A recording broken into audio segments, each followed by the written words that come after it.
Hello dear student. तो इस बार थोड़ा सा आपका जो पैटर्न है लेवल 2 का एग्ज़ाम जो इस महीने होना है उसका जो पैटर्न है प्यारे बच्चों बदल दिया गया है। तो उसमें अब जो पहले की तरह जो 50 क्वेश्चन आते थे उस तरह ये नहीं आएंगे। अब इसमें 10 क्वेश्चन आएंगे आपको, वो भी सब्जेक्टिव होंगे, आपने सॉल्व करने होंगे लेवल 2 में।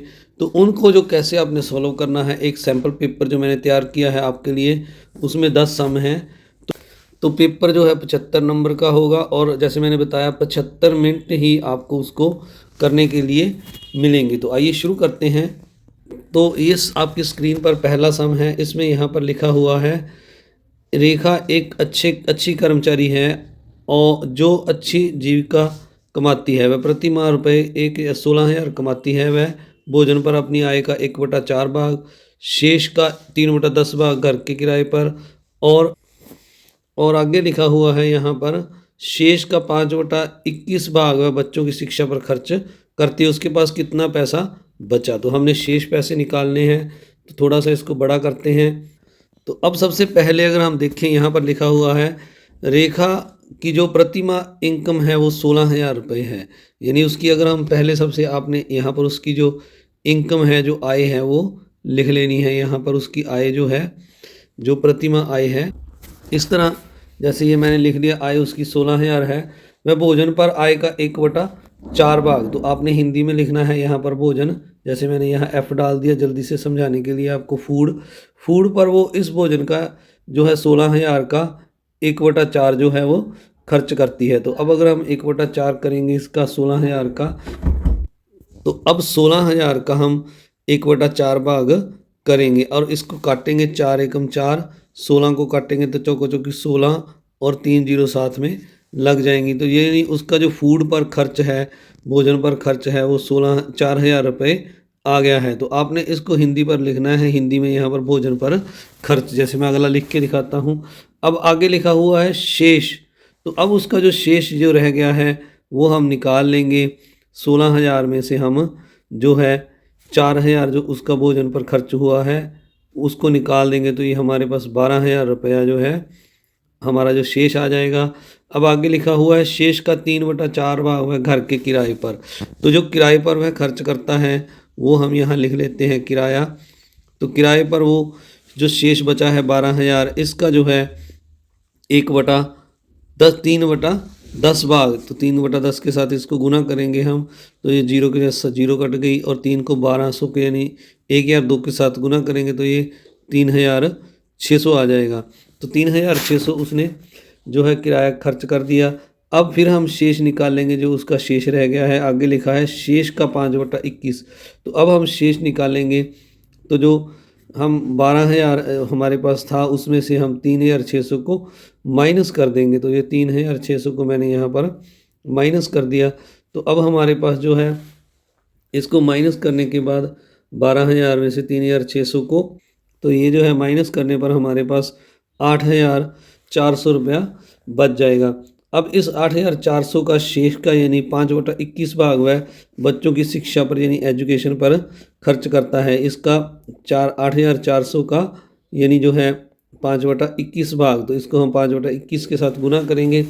अब इसको हम काटेंगे 21 के साथ, 21 एकम 21, 21 चौका 84 और साथ में हम जो है ये 2 जीरो लगा देंगे और हम जो है 400 को 5 के साथ अब गुना करेंगे इस 5 के साथ, तो हमारे पास जो है 4 5 20 2,000 आ जाएगा। तो इस तरह ये उसका एजुकेशन पर खर्च है। अब उसने पूछा है उसके पास कितने पैसे बचे। तो अब जो 8,400 है इसमें से हम जो है शेष राशि निकाल देंगे। अब 8,400 में से इसको हम माइनस कर देंगे। 8,400 जो है इसमें से जो ये 2,000 है उसने खर्च कर दिया है, इसको आपने माइनस कर देना है। तो ये 6,400 पूरा, सॉरी ये 2,000 लिखना था, यहाँ पर 2,400 पड़ गया है। तो इसको हम थोड़ा सा काट कर दोबारा लिख लेते हैं। ये 2,000 को आपने माइनस करना है, तो ये 6,400 रुपया हमारे पास शेष आ जाएगा। ये आंसर है। तो इस तरह पेपर पर आपने सारा सम करके हल करके करना है। आइए अब अगला दूसरा सम करते हैं। तो 2 नंबर सम में लिखा है, सुंदरग्राम के लोगों ने गांव के बगीचे में पेड़ लगाए। कुछ पेड़ फलों के पेड़ थे। फलहीन वृक्षों की संख्या फलदार वृक्षों की संख्या के 3 गुने से 2 अधिक थी। यदि लगाए गए फलहीन वृक्षों की संख्या 77 थी तो लगाए गए फलदार वृक्षों की संख्या क्या थी। तो इसको अगर हम देखें तो हमने यहाँ पर फलदार वृक्षों की संख्या ज्ञात करनी है और जिन पर फल नहीं लगते फलहीन वृक्षों की संख्या हमें 77 दी हुई है। दूसरा हमें अगर यहाँ पर दिया हुआ है तो ये लिखा हुआ है फलहीन वृक्षों की संख्या फलदार वृक्षों की संख्या के 3 गुने से 2 अधिक थी।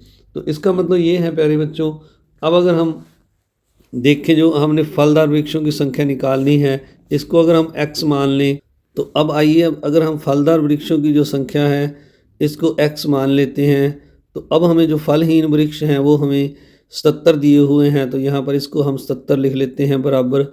अब हमें जो दूसरी बात यहाँ पर कही गई है फलहीन वृक्षों की संख्या, जो फलदार वृक्षों की संख्या है उसके 3 गुने, यानी x का हम 3 गुना करेंगे, 3 गुने से 2 अधिक थी तो इसमें 2 हम जोड़ दें तो ये फलहीन वृक्षों की संख्या 77 के बराबर हम इसको लिख देंगे। तो अब इस समीकरण को अगर हम हल करेंगे 3x बराबर 77 में से 2 को माइनस कर देंगे।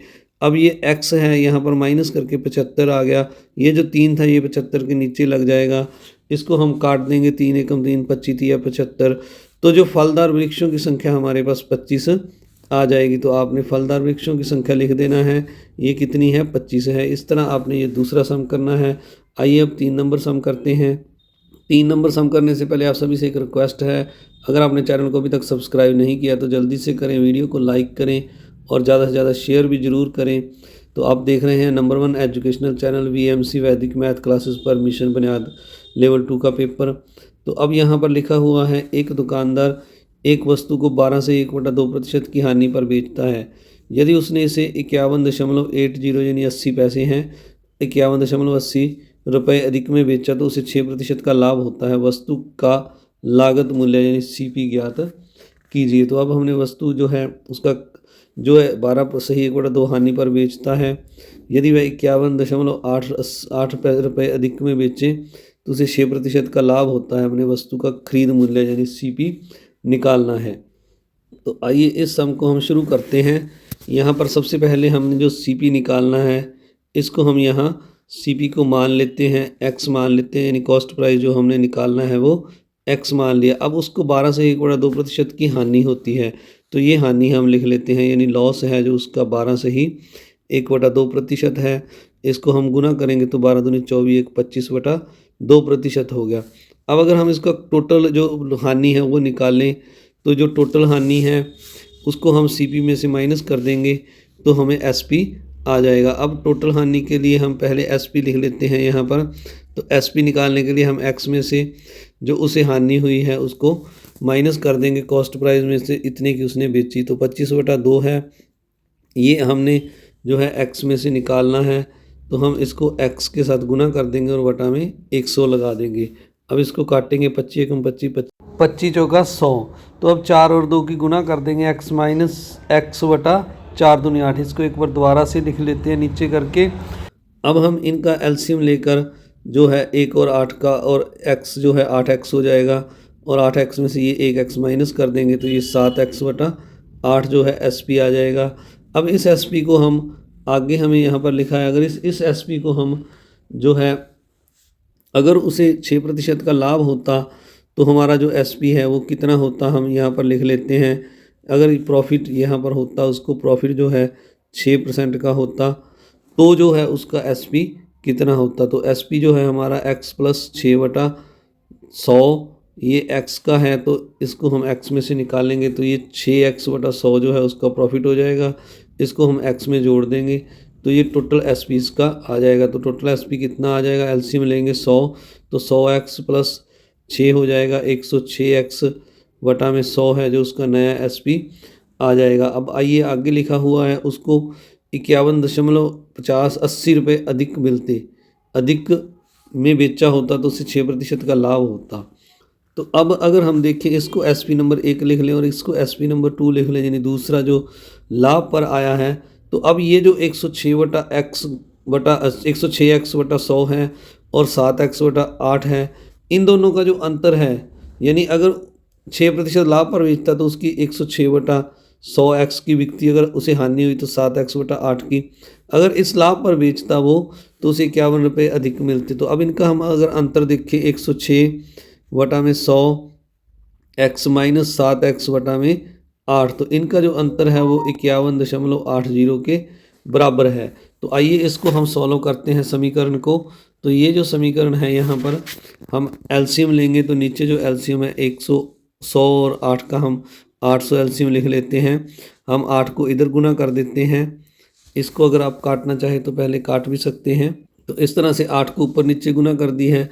अब इस 100 को दोनों और यहाँ पर हम गुना कर देंगे, तो ये एलसीएम लेने का शॉर्टकट तरीका है। तो 106 को हम 8 के साथ गुना करेंगे तो ये 848 आ जाएगा, और माइनस 7 को 100 के साथ गुना करेंगे तो 700 आ जाएगा। अब ये जो 51.80 है, इसका हम ये जो है दशमलव हटा कर लिख देंगे, तो ये 51.80 हो जाएगा और वटा में 100 लगा देंगे। अब 848 में से 700 माइनस करेंगे तो ये 148 वटा में 800 आ जाएगा, और बराबर में 51, ये जीरो हम काट देंगे तो 518/10 यहाँ रह जाएगा। साथ में यहाँ पर x लगाना रह गया, ये x भी लगाना है आपने। तो अब जो आगे है इनका जो माइनस, ये जो 148/800 है दूसरी साइड में चला जाएगा, 518 के नीचे लग जाएगा, तो 518/10 ये हो जाएगा उल्ट कर 800 वटा में 148। अब इनको काटेंगे जीरो के साथ जीरो, 80 को काटेंगे तो ये 40 आ जाएगा। यहाँ पर इसको काटेंगे तो हम 7 और 4 आ जाएगा, फिर 40 को काटेंगे तो ये 20 आ जाएगा, और यहाँ पर 37 आ जाएगा। 37 को हम 518 के साथ काटेंगे, तो आपको दिखा देते हैं आपने कैसे काटना है। तो ये मैंने साइड पे आपके लिए डिवाइड किया है, तो 37 को 518 पर डिवाइड करके 14 आ जाता है, तो 37 एकम 37, इसको काटेंगे तो यहाँ पर 14 आ जाएगा। अब x जो CP हमने माना था वो हमारा कितना आ गया, 14 की हम 20 के साथ गुना करेंगे तो 14 दूनी 28, 280 रुपये है जो हमारा कॉस्ट प्राइस आ जाएगा, CP आ जाएगा। तो इस तरह आपने ये पूरा सम करना है, आपको दिखा देते हैं जितना मैंने ये यहाँ पर किया है। तो इस तरह आपको इसके 7.5 नंबर मिलेंगे अगर आप इतना सम पूरा करते हैं। तो आइए अब अगला सम देखते हैं। तो सम नंबर 4 है, यहाँ पर लिखा हुआ है आदेश और उसके पिता की वर्तमान आयु क्रमशः 2:5 है के अनुपात में 4 वर्ष बाद उनकी आयु का अनुपात 5:11 हो जाता है। 5 वर्ष पहले उसकी पिता की आयु क्या थी। तो ये हमें यहाँ पर अनुपात दिया हुआ है उनकी आयु का। जो अनुपात है इसमें लिखा हुआ है पिता और पुत्र की आयु का अनुपात 2:5 है। तो हम यहाँ पर लिख लेते हैं आदेश की आयु को हम 2x मान लेते हैं, और उसके पिता की जो यानी फादर की आयु को हम 5x लिख लेते हैं। अब 4 वर्ष बाद, तो 4 वर्ष बाद आदेश की आयु 4 वर्ष बढ़ जाएगी, यानी इसमें 4 हम ऐड कर देंगे। इसी तरह पिता की आयु भी 4 वर्ष बढ़ जाएगी, तो इसमें भी हम 4 ऐड कर देते हैं। तो इन दोनों का अनुपात 5:11 हो जाता है। इसको हम 5/11 के बराबर लिख देते हैं। अब इसको हम सॉल्व करते हैं समीकरण को, और जो x की वैल्यू आएगी वो निकाल देते हैं। तो ये इसको सॉल्व हम इस तरह से करेंगे, तो इसको हम यहाँ पर क्रॉस मल्टीप्लाई कर लेते हैं। तो 11 को 2 के साथ गुना करेंगे तो 11 दूनी 22x, और 4 के साथ करेंगे तो 11 चौके 44। फिर 5 की जो है 5x + 4 से करेंगे, पहले 5 से 5 5 25, x + 4 5 4 के साथ करेंगे तो 20। अब 25 जो 44x हैं 20 हैं, जो इसको हम दूसरी साइड 44 को इस साइड ले जाते हैं और 25 को दूसरी साइड ले जाते हैं। तो 22x, ये 25 इधर आके माइनस के हो जाएंगे क्योंकि उस साइड प्लस के हैं, और 20 माइनस 44 माइनस के हो जाएंगे दूसरी साइड में जाकर। तो अब इनको हम घटाएंगे, तो ये यहाँ पर माइनस के 3x बराबर में माइनस के 24 आ जाएंगे, और x की वैल्यू है जो -24 बटा -3, इसको काट देंगे, माइनस माइनस प्लस, 3 एकम 3 8 दिया 24। तो x की वैल्यू हमारे पास 8 आ जाएगी। अब उसने हमसे यहाँ पर सवाल में जो पूछा है यहाँ पर लिखा हुआ है, आइए आपको एक बार फिर से दिखा देते हैं। 5 वर्ष पहले उसके पिताजी की आयु कितनी थी। ये देखिए यहाँ पर लिखा हुआ है 5 वर्ष पहले उसके पिता की आयु कितनी थी। तो अब जो वर्तमान आयु है उसके पिताजी की हमारे पास आ गई है। ये जो है 5x हमने निकाला था, तो अब हमने जो x की वैल्यू है यहाँ पर ये मैंने 8 निकाल ली है। तो हम जो है 5x में जो पिता की आयु है इसमें x की वैल्यू भर देंगे, तो x की वैल्यू हमारे पास 8 है। तो 8 5 40 वर्ष जो है पिता की जो वर्तमान आयु है वह आ जाएगी। ये जो है उनकी वर्तमान उसके पिताजी की आयु आ गई है 44 ईयर यानी 44 वर्ष। अब हमसे ये पूछा गया है 5 वर्ष पहले उसके पिता की आयु क्या थी। तो इसमें थोड़ी सी उसने गलती कर दी है प्यारे बच्चों, यहाँ पर 5 की बजाय 4 वर्ष लिखना था। तो ये 4 वर्ष पहले की आयु है, उसकी वर्तमान आयु है। तो अगर हम इसको इसी सम को इस तरह ही करना हो आपने, तो इसमें यहाँ पर अगर हम 5 वर्ष की बात करें तो 5 वर्ष पहले यानी 4 वर्ष पहले उसकी 40 थी, तो 1 वर्ष हम इसमें से और माइनस कर दें तो 5 वर्ष पहले उसके पिताजी की आयु 39 वर्ष हो जाएगी। ये 4 वर्ष पहले है, ये क्वेश्चन में टेक्निकल मिस्टेक है। यहाँ पर जो है उसने 4 की बजाय ये जो है उसने 5 की बजाय यहाँ पर 4 लिखना था, तो ये सीधा आंसर 40 आ जाता। ये 4 वर्ष पहले है, उसने 5 पूछा है तो एक और माइनस कर देंगे तो 39 आ जाएगा। इस तरह भी आप कर सकते हैं। अब 5 नंबर सम है, इसमें यहाँ पर लिखा हुआ है रीना की माँ ने कहा इडली बनाने के लिए आपको 2 भाग चावल और 1 भाग उड़द की दाल लेनी चाहिए। इस तरह के मिश्रण में कितने प्रतिशत उड़द की दाल होगी। तो इसको थोड़ा सा ऊपर कर लेते हैं। तो अब यहाँ पर रीना की माँ ने कहा है इडली बनाने के लिए आपको 2 भाग चावल और 1 भाग उड़द। तो जो चावल और उड़द का अनुपात है ये हम यहाँ पर मान लेते हैं, ये हमें चावल और उड़द का अनुपात दिया हुआ है। चावल और उड़द का 2 भाग चावल हैं और 1 भाग उड़द है, ये अनुपात दिया हुआ है। तो इस तरह के मिश्रण में कितने प्रतिशत उड़द की दाल लेनी होगी। तो अगर हम इन दोनों को जोड़ेंगे तो इनका जो योग है वो हमारे पास जो है 3 आएगा। इन दोनों का योग 2 और 1 का योग 3 आएगा। तो अब 3 में से अगर हम देखें, अब हमने उड़द की दाल का प्रतिशत निकालना है। तो उड़द की जो दाल है उसका आपने यहाँ पर प्रतिशत में कितनी लेनी होगी मिश्रण में, ये निकालनी है। अब अगर देखें अब 3 में से 1 भाग उड़द है 3/1, अब हमने 100 में से निकालना है तो 100 के साथ हम इसको गुना कर देंगे। तो गुना करने पर हमारे पास 100/3 आ जाएगा। अब इसको आप डिवाइड करके लिखोगे तो ये 33 ही 1/3 आ जाएगा। जिनको नहीं पता चला उनको मैं बता देता हूँ। तो इसको करेंगे 3 9 और 1 बच गया 10, 3 9, तो 1 ये बच गया। तो ये 33 पूरा आ गया, इसको पहले लिख लिया, शेष को यहाँ लिख लिया। तो ये 33 से ही 1/3% इसका उत्तर आ गया। तो इस तरह आपने ये सम करने हैं। वीडियो थोड़ी लंबी हो रही है तो इसलिए इस वीडियो के जो शेष सम हैं, अभी हमारे पास 6 से लेकर 10 सम और हैं, तो हम अगले वीडियो में करेंगे। आप सभी से एक रिक्वेस्ट, चैनल को सब्सक्राइब जरूर करें, वीडियो को लाइक करें और ज़्यादा से ज़्यादा शेयर करें। आप देख रहे थे मिशन बुनियाद लेवल 2 का पार्ट 1, जिसमें हमने पार्ट 1 में 5 तक सम कर लिए हैं। पार्ट 2 में हम 10 आगे 6 से आगे सम करेंगे। तो थैंक यू वेरी मच।